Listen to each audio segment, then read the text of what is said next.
Ladies and gentlemen, welcome back to another exclusive interview with Paul in America. Today we have a wonderful opportunity to get down and get to know personally a new friend of mine, a virtual friend of mine, Mr. Bradley Frerson. Welcome to the show, Bradley. How are you doing today? I'm doing fantastic. Thank you so much for having me. Awesome. Well, we're super excited to have you. You were just going into your last name right now. So you were saying something about your last name because you're Bradley Frerson, a.k.a. Bradley Moonchild, which we're going to get into in just a little bit, the bad boy of tarot. So tell us a little bit about your last name, where it came from. Who are you? Go ahead. All right. Well, I am Bradley Moonchild, the bad boy of tarot, a.k.a. Bradley Frerson. So that's not my original last name, my family name, right? So I've adopted the name Frerson. My patron god is the god Freyr. He's one of the Vanir Nordic gods. So most people are familiar with his twin sister Freya. Okay, so they're the twin children of Njord, the god of the sea. Okay, so let's just jump right into that. So tarot is your thing, right? So how did you get into tarot? What is the history of tarot? And speaking of tarot, she wants to say hello. Well, hello, little kitty. Black cats, I think, are they're very spiritual animals, if you will, or beasts, if you will. So tell me about your history with getting into tarot. My history getting into tarot. It's a fun story.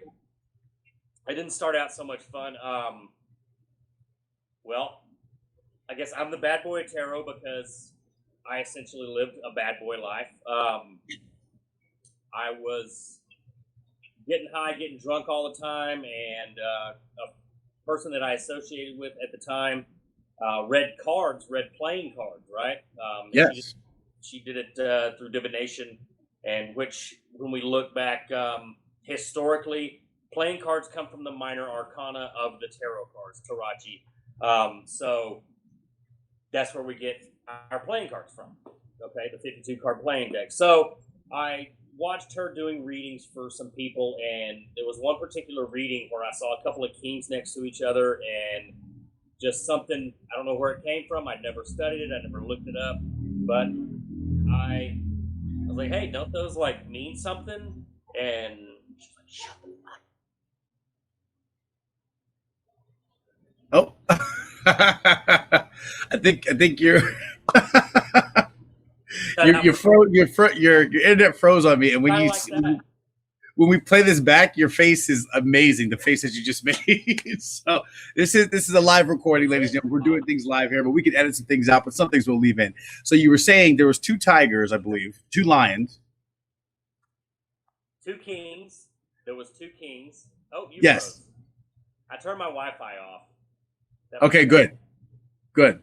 You froze. Let's see if it comes back on. I'm frozen. Are we back? Okay, we're back. I turned my. We'll edit all this out. It's probably. I did turn my Wi-Fi off during that last one, so. It's all good. I saw 2 kings that came up in a reading, and I started to mention that, hey, doesn't that mean something? And she just kind of looked at me like, shut the fuck up. So, like, all right. Not long after that, I got myself locked up in federal prison. And for some reason, the thought, like, I just kept having these dreams and these like visions and whatnot, these messages like, get some cards, get a deck of cards, get a deck of cards. So when commissary time came up, you can pay $3 to get your own deck of cards. So I did that, and I got myself a deck of playing cards and started reading them. So how you survive and get extra soups and extra food while you're locked up is, you exchange a service, for whatnot. So for anything, so I would charge readings for soups and candy bars and different stuff like that. And I just practiced more and more and more, and really just taught myself intuitively through my knowledge of what, like, I knew about numbers and the astrological significance to things. I've been studying astrology for a long time, and I've actually been into astrology a lot longer. And so I did apply that as like the first 2, 3, and 4 cardinal based on the element. 5, 6, and 7 are fixed based on the element, and 8, 9, and 10 are mutable based on element. So, and also the characteristics of the court cards. So in tarot, you've got 4 court cards: the page, the knight, the queen, and the king, as opposed to the 3 court cards you have in playing cards, which is the jack, which takes place of the page and the knight. So it's kind of a combination there. More so, I would say the page. Sometimes the knight, depends on what energy you pick up from it, and your queen, your feminine aspects, and then your king, your masculine aspects of that.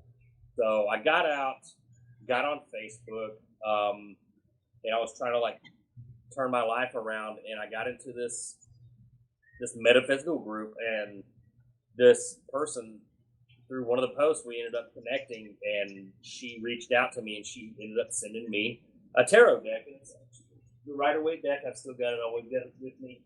My Rider-Waite tarot deck. There we go. So I got that, and I started learning how to read tarot cards. That is absolutely. So you're a self-taught tarot card reader from inside prison. If you don't want, I mean, that's called a spade, correct? Like, absolutely. That's amazing. That's truly amazing. So now with tarot, so you brought up the astrological. You brought up astrology. Correct. And that's, actually, I want to get into that a little bit, because are they one and the same, or is that 2 different practices, or what would you call this? Is it more of a practice, or what is tarot? So either one of them would be considered a pseudoscience, if you will. Astrology more of an accepted pseudoscience. Tarot would be an art of divination. So, just receiving messages through divine means. So reading a story on the cards. So if I pull, a few different cards out, the way I see it, the way I interpret it, using my intuition, I kind of build a story. I create a story with the cards that I see, and that kind of guides me towards the direction of what, and depending on the question, and depending on the querent, how much energy they're giving out, what kind of energy they're giving to me, because energy is always, give and take. So now, as far as, all right, so we see astrological significance in tarot cards. So when we look at tarot cards, I've got a deck right here. I might as well go ahead and pull a card. Absolutely. Okay. And before you get into that, would you say that you had a knack for this beforehand? Like, did you, when you're pulling these cards, you're essentially telling not your story, but you're telling the story of the individual for the card that you're pulling. Before you got into tarot, did you, and for lack of a better term, did you sense energy? Did you have was there a presence around you that you didn't understand, and then now the cards became a vehicle for you? I felt like the presence of different energies, but I didn't know how to cope with it. I'm from not necessarily a small town, but small town mentality, West Texas, oil field, blue collar, and it's a church every couple of blocks, if not like 6, 7 churches packed right next to each other. And, thinking outside of that is, condemned, looked down upon.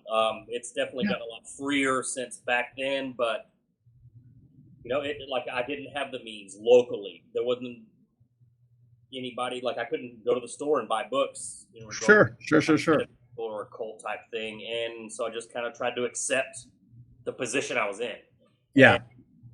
And when I got into the military, I actually, I ordered some books before I went off to Iraq. And one of them was called The Only Astrology Book You'll Ever Need. And that's the name of the book.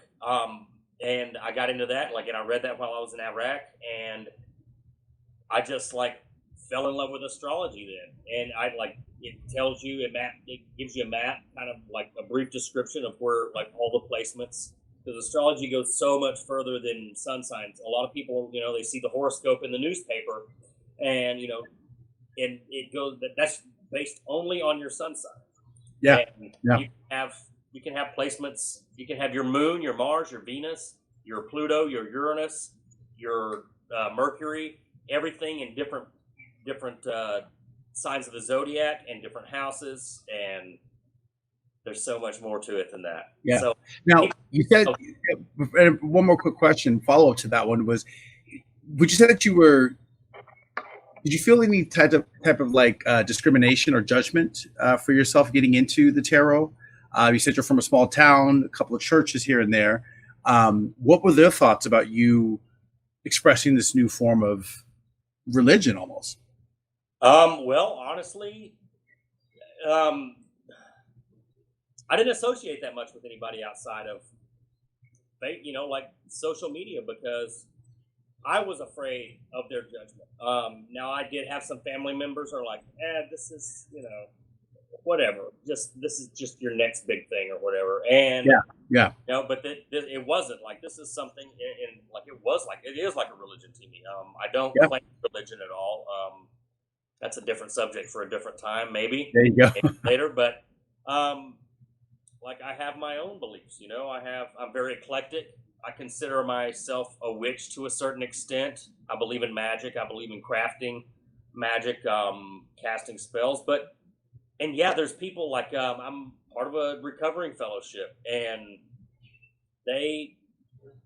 some of them like people that are real Bible thumpers, or like, huh, what do you mean? Like, it's not possible. And right. Right. Thankfully, like, they are open-minded enough. My experience isn't nearly as bad as I speculated it to have been. Sure. So let's get right into the cards, my friend. You wanted to pull a card. Go ahead and do that. I got one. Let's do it. What does it say?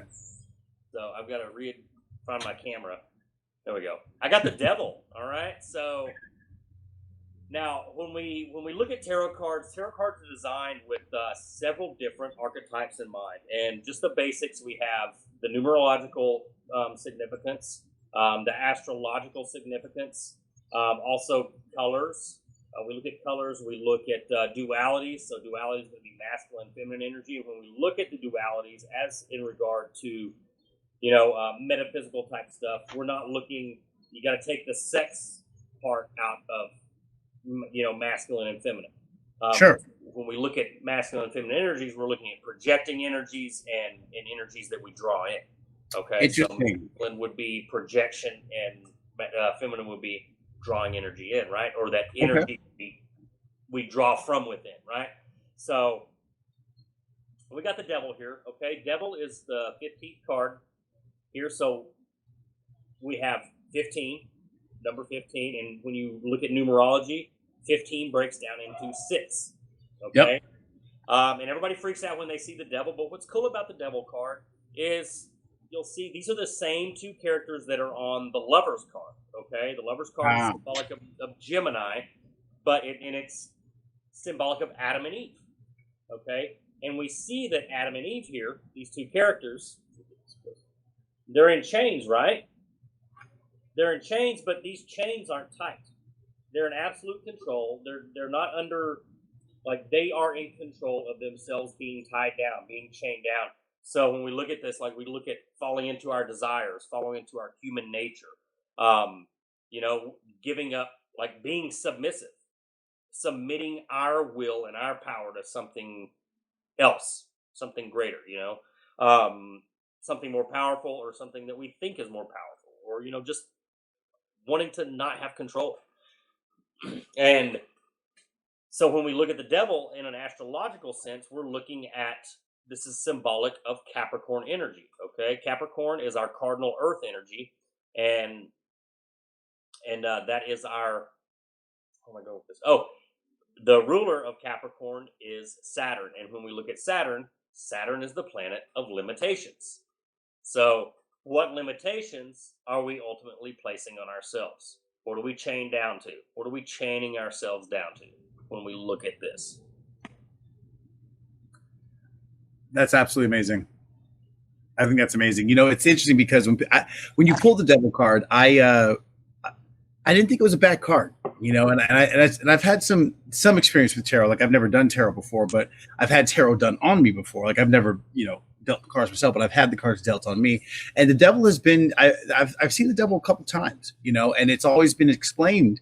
The Devil's not a bad card. The Devil is it's a card that's played, and how it's interpreted or how it relates to you in the energy that you're in right now is what matters. And so So yeah, very telling card. And it's very interesting that it's the same characters as the Lovers card. Why would you think that is? Okay, so when we go through the major arcana of the tarot, it's called the Fool. It's the progression of the Fool's journey. So before the Devil card, we have Temperance. Okay, so Temperance is our Sagittarius card, which is Jupiter. So we're going in progression of how we go across the planets, going up the zodiac, right? So it falls between Temperance and the Tower. Temperance is after death. So death is about leaving things behind. Understanding that death is truly, when we look at, and people, death is one of those cards that people freak out when it's pulled. Death is about cutting cords, letting things go, releasing those things that no longer serve you. And when you realize that, you make room and let things die, then you open up things for birth.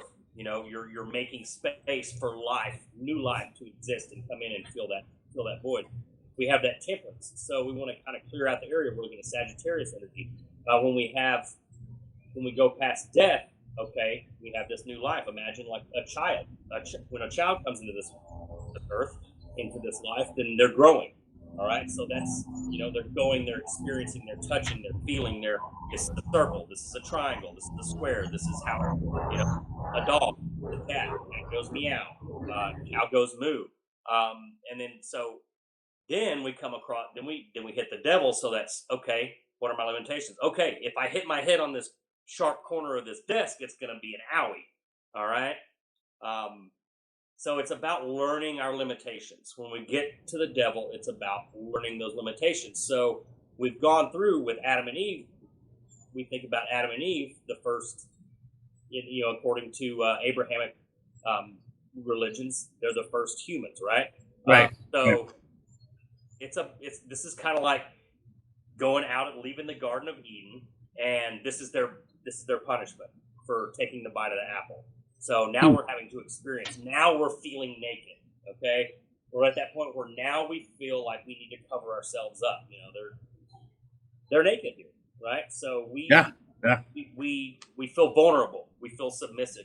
Like now we don't have the all the grace and the all powerful. Like bumping elbows with us. Yeah.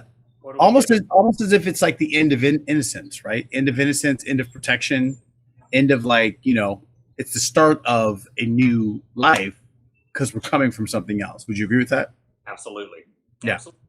Interesting. And just learning our limitations, and like when we look into sex, this comes up a lot during sex, and work. I'll go over a couple of different aspects. So sex, like if you're in a stale relationship and you have some kinks that you want to experience, but you're afraid to open up to your partner.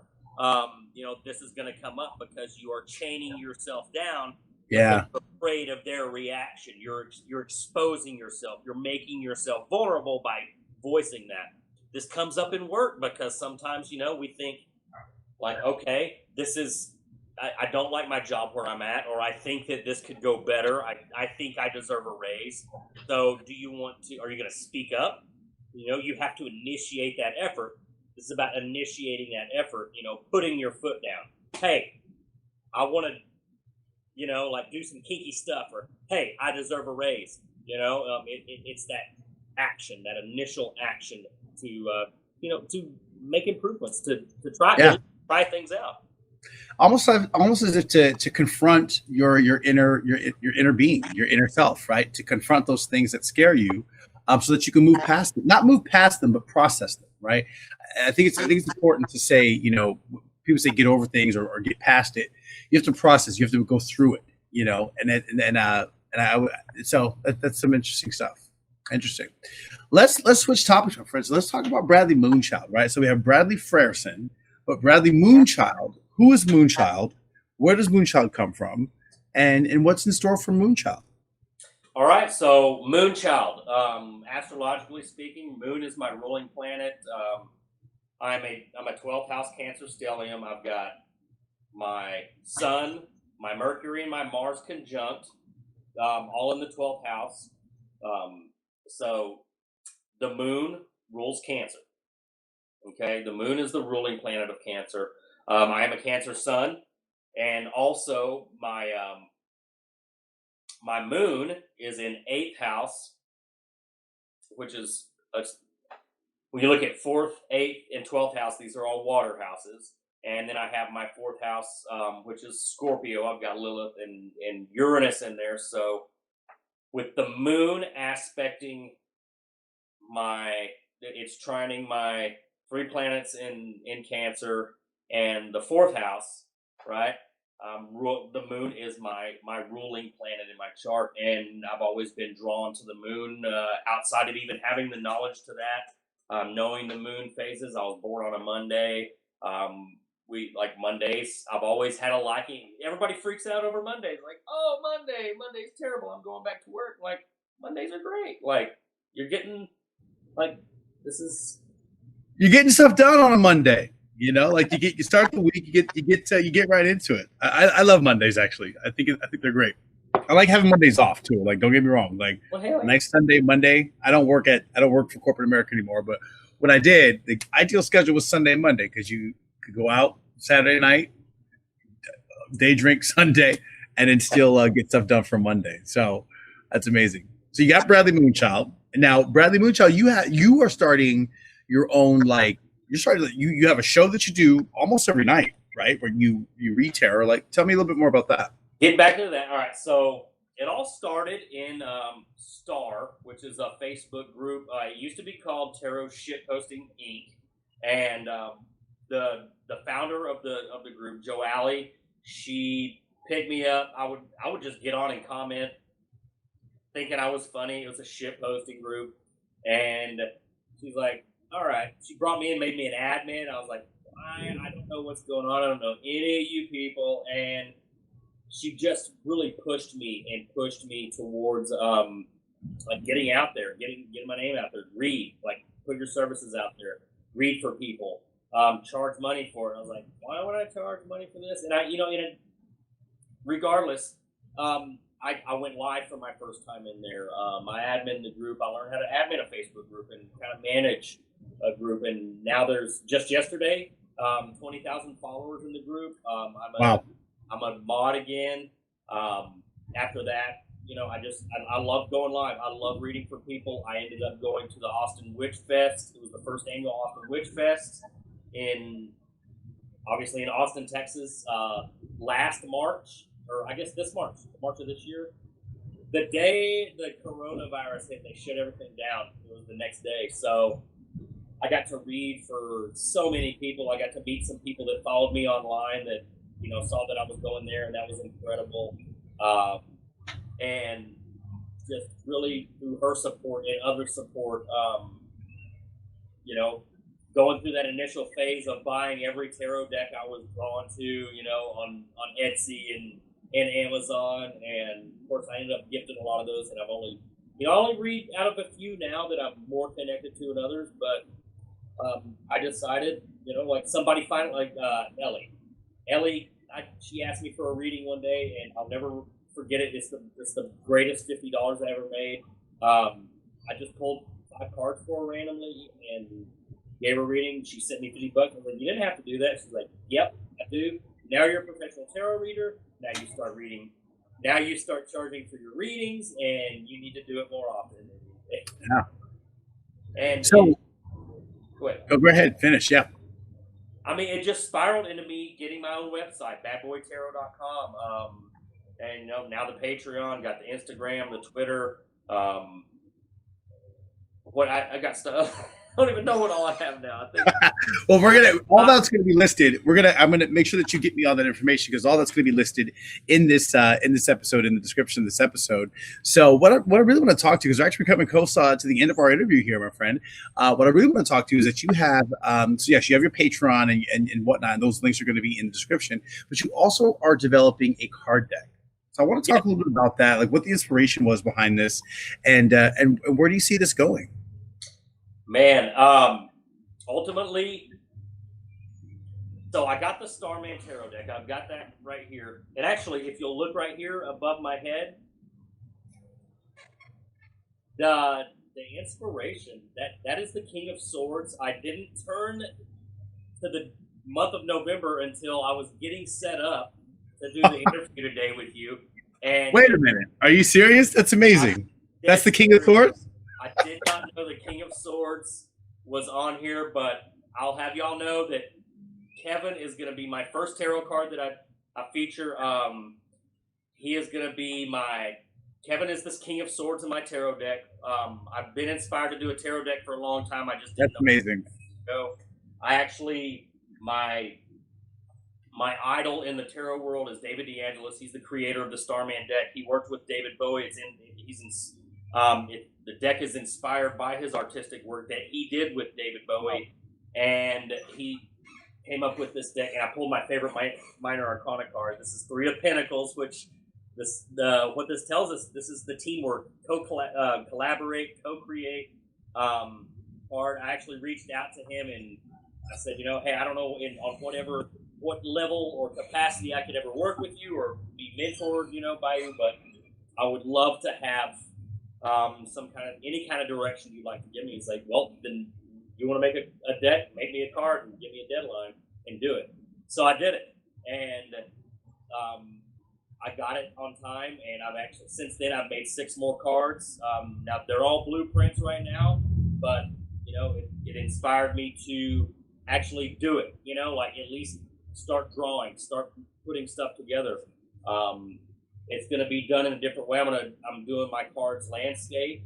Most of them are, up and down, right? Most tarot decks you're going to see are up and down. I'm going to do mine landscape like. And Kelvin is going to be my King of Swords. So, the message for the King of Swords is we want a fair and balanced world for everybody. Everybody should have a fair chance. And really what's inspired me, Kelvin, is like your show. You let anybody get on there and talk. Like I've seen it with my own eyes. I've watched it. People that absolutely may not agree with you, you give them the time to talk and speak their truth. And that's something that's so hard to come by. And you yourself, you speak your truth. And the King of Swords, like the swords, we look at that. That's communication. That's intelligence. Yeah. You're spreading information through the airwaves. And that's what this is. Everybody, you have a desire for everybody to know. You want to understand why. You have these answers, or you have these questions, and you have these answers. Hey, you have these different perspectives. Hey, look at this perspective. Look at this perspective. And that's what it's about. And you share that, and you want everybody to know, and you connect so many people. And so well, thank you, Bradley. Mr. DeAngelis, and of course my partner Rainbow. She's been such an inspiration. She's my secretary, is what we call her. What is the sexro? Give us a brief description of what that is. So she has combined tarot and secretary to coin the term secretary. And I think we started it I used to do Freaky Friday pulls. I've got some erotic decks that I pull from every once in a while. And that's just a term that she coined, and she's my secretary. Okay. Well, ladies and gentlemen, that is just about the end of our interview here. Bradley, what I really want to know really quickly is, what are your thoughts about this whole virtual world? Final thoughts on going virtual, being virtual. It seems like the future is virtual here. What are your thoughts about that? And what would you say to anybody who's out there who's afraid to get into this, virtual world? Go ahead and finish this out. Really, it's magic. We're in the age of Aquarius. We're using radio waves to communicate with people in real time on one side of the world to the other. And in real time, it's magic. It's magic in action. If you don't believe in magic, this is it. It's the proof of it. Getting to connect, transmitting emotions, feeling emotions through those airwaves. This is absolutely the age of Aquarius, and very simply, it's magic.